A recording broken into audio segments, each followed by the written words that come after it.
నమస్తే, welcome to are Telugu.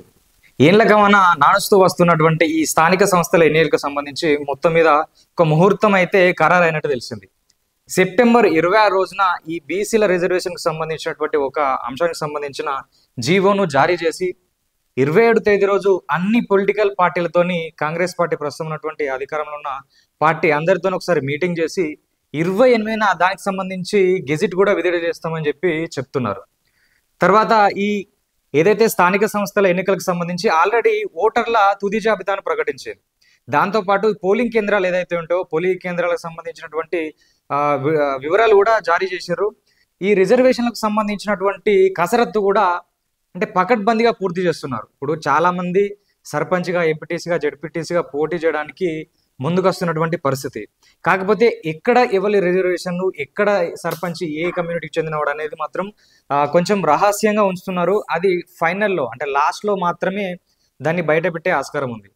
So already దాదాపు 2 సంవత్సరాల కాలం గడుస్తుంది. ఇప్పుడున్నటువంటి హైకోర్టు ఈ 30 తేదీ లోపు ఎలక్షన్లు నిర్వహించాలని చెప్పేసి ప్రభుత్వానికి ఆదేశాలు జారీ చేసింది. కాకపోతే మధ్యలో ఈ బీసీ రిజర్వేషన్ల అంశం చేపట్టి ఇటు ప్రతిపక్షాలు కావచ్చు, లేదంటే బీసీ నాయకులు కావచ్చు, ఖచ్చితంగా ఈ రిజర్వేషన్ అంశం తేల్చిన తర్వాతనే మీరు ఎలక్షన్లకు వెళ్ళాలని వాళ్ళు చెప్తున్నారు.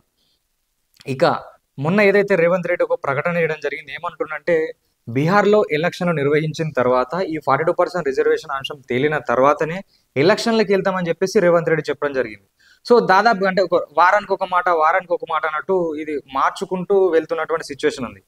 సో ఎందుకంటే ప్రస్తుతం దీనికి ఇందిరా మైన్లు కావచ్చు, మిగతా పథకాలు ఏవైతే ఉన్నాయో ఇవి కొంతవరకు అమలు చేస్తే ప్రభుత్వం అయినా కొంచెం పాజిటివిటీ పెరుగుతుంది. దాని తర్వాత వీళ్ళు ఎలక్షన్లు నిర్వహించామనే ఆలోచన అయితే ప్రస్తుతం కాంగ్రెస్ ప్రభుత్వానికి ఉన్నట్టు తెలుస్తుంది. ఆ తర్వాత ఎలాగైనా సరే ఇక్కడ ఉన్నటువంటి కనీసం ఈ స్థానిక సంస్థల ఎన్నికల్లో 42% రిజర్వేషన్ కల్పించే దిశగా కనీసం వాళ్ళకు ఎక్కడైతే స్థానాలు ఉంటాయో అక్కడ వీళ్లకు రిజర్వేషన్లు కేటాయిస్తూ ఎలక్షన్లు అయితే నడిపిద్దామనే ఆలోచనలో ప్రస్తుతం ఉన్నటువంటి రాష్ట్ర ప్రభుత్వం ఉన్నట్టు తెలిసింది. సో మొత్తం మీద ఈ దసరా పండుగ తర్వాత అయితే ఎప్పుడు నోటిఫికేషన్లు ఇచ్చేది తెలియదు కాబట్టి అందరూ సిద్ధంగా ఉండాలని చెప్పేసి కాంగ్రెస్ నాయకులు అయితే కార్యకర్తలు కావచ్చు, ప్రజాప్రతినిధులకు అయితే సూచనలు చేస్తున్నారు. సో మరి చూద్దాం, అంటే దాదాపు 2 సంవత్సరాల కాలం గడిచింది, వాళ్ళు పోస్ట్ పోన్ చేసుకుంటూ వస్తున్నారు. సో ఇప్పుడైనా ఈ దసరా పండుగ తర్వాతనైనా ఈ స్థానిక సంస్థల ఎన్నికలు నిర్వహిస్తారా, లేదంటే ఇంకా పెండింగ్ పెడతారా వేచి చూడాల్సిందే. సో ఈ అంశం పైన ఎప్పుడు ఎలాంటి అప్డేట్స్ ఉన్నా కానీ మీ ముందుకు తీసుకొచ్చే ప్రయత్నం చేస్తాం. చూస్తూనే ఉండండి ఆర్ తెలుగు.